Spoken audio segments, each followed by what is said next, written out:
Hi, and welcome to this session.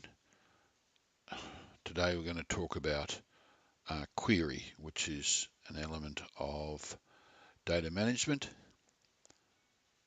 You can see it up here, and it introduces us to the concepts of Sparkle, which is a query language a little bit similar to SQL, but even uglier. This is not meant to be comprehensive sort of education session on Sparkle. That would take a long time, so we're just here to look at some of the canned queries that we provide within the platform, just to give you some idea of the sort of capability that you can deploy. So having clicked on query, we then need to select a base URI, and you can see there are a number of them here. So we choose one of those, and we can immediately see that there's a whole lot of stuff displayed here. And again, I don't propose to explain any of that to you. It's just a necessary component for us to execute some queries. And what we have over here are a number of canned queries, and that's really all we're going to talk about today. So if we click on the one that says all classes, we find that immediately it's displaying a number of responses here. And if we click on city, we can see that it's now displayed enormous number of responses, and that would be all the cities that have been included in the triple store in the data.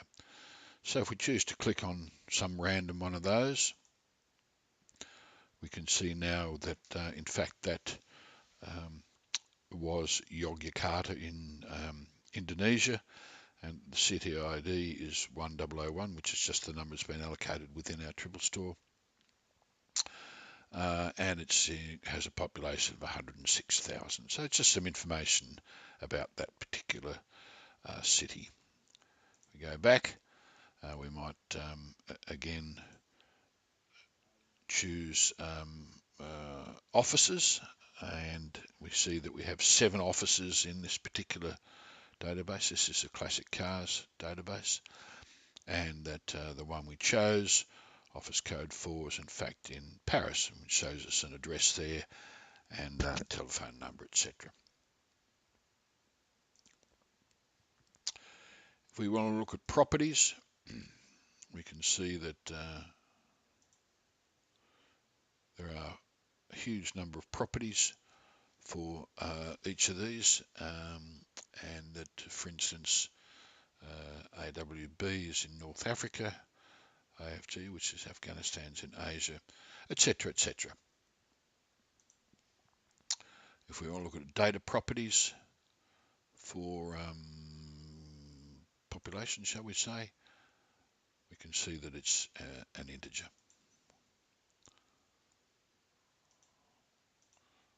Going round and round in circles.